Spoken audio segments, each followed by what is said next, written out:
Persian Gulf War, 550,000 American troops have amassed in Saudi Arabia.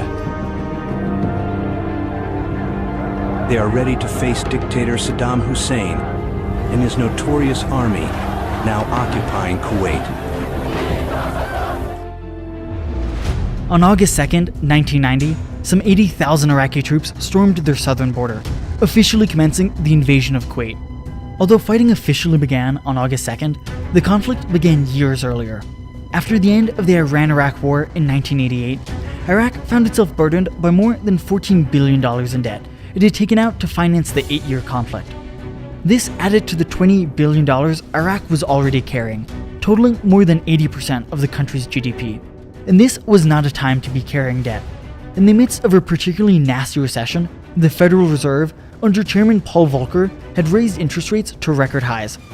With the US's position at the center of global finance, this sent shockwaves and increasing rates across the world, particularly in a country like Iraq with a high risk of default. Today, most first world countries' national debts have interest rates in the low single digits, but Iraq's topped 13%. And while their national debt was piling up, oil markets were collapsing. From their peak in 1980, oil prices had fallen by more than 2/3 amid falling demand and increased production. And this especially hurt Iraq, who at the start of the 1980s saw more than half their total GDP come from oil reserves. This all put great pressure on the Iraqi government to find additional revenue sources, so when Kuwait supposedly started stealing their oil, they weren't in a forgiving mood.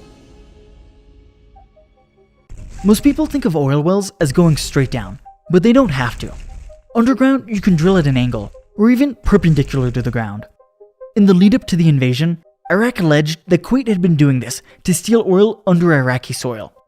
This, coupled with Kuwait's high oil production, which had depressed regional prices for years, was all the justification they needed for war. It's important to note that while Iraq claimed the invasion was in retaliation for Kuwait's actions, the rest of the world recognized this as a thinly veiled excuse to seize valuable oil fields deep within the country. The invasion began on Thursday, and by Saturday, most of Kuwait's armed forces had been overrun, or were forced to retreat to neighboring countries. By annexing Kuwait, Iraq now controlled a fifth of the world's oil reserves, and, for the first time, a substantial coastline on the Persian Gulf. That same day, the United Nations Security Council unanimously denounced the invasion and demanded Iraq's immediate withdrawal from Kuwait.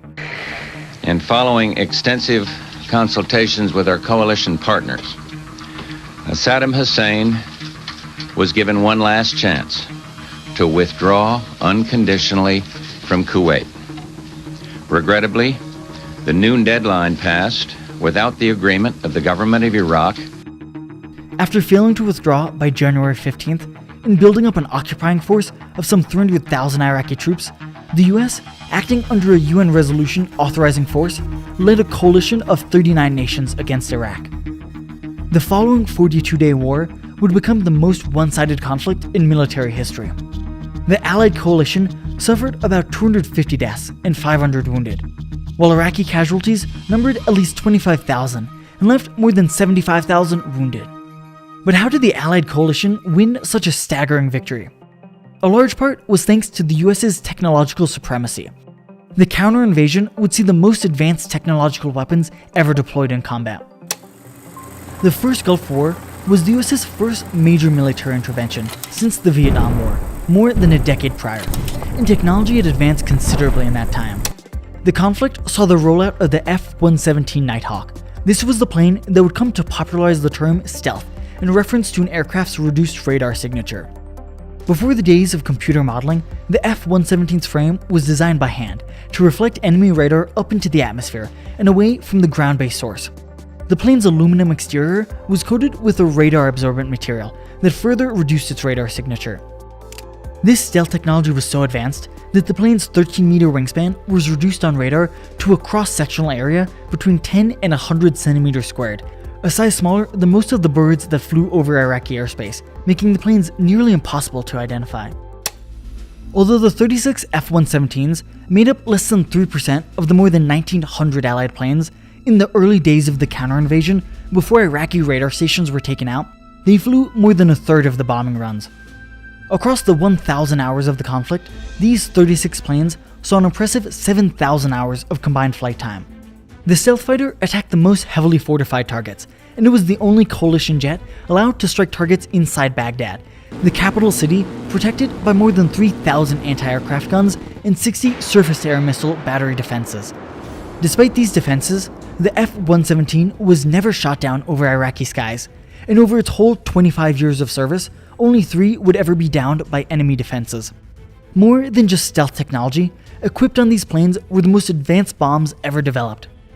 Laser-guided bombs, first introduced during the Vietnam War, allowed coalition forces to pick apart hostile tanks from miles away. The planes releasing the bombs, a target control aircraft, or even forces on the ground, would illuminate the target with an infrared laser. Sensors in the bomb's nose would then lock onto the reflections from the laser, and mini computers fitted within the casing would then control adjustable fins on the bomb to guide them to their target. These laser-guided munitions were 100 to 200 times as effective as conventional bombs.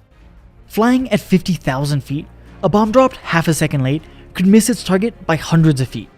But in the first Gulf War, laser-guided munitions had an average accuracy of 10 feet or less.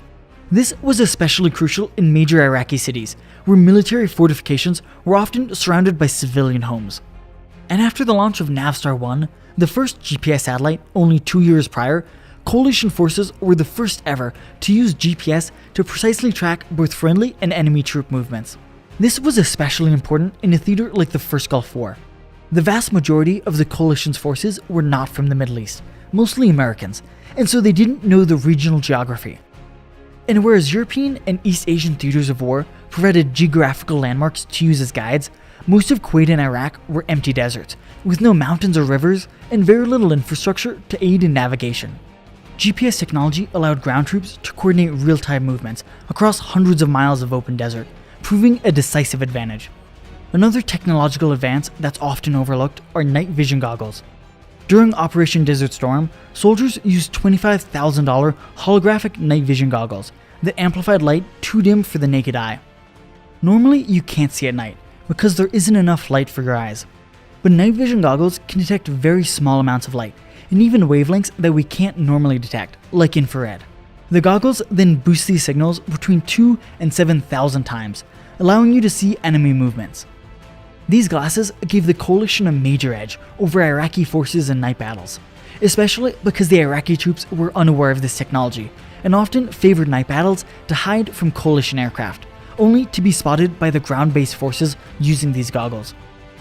The combination of these technologies gave coalition forces the upper hand, leading to the largest one-sided conflict in military history and the liberation of occupied Kuwait. Watching, and we'll see you in the next video.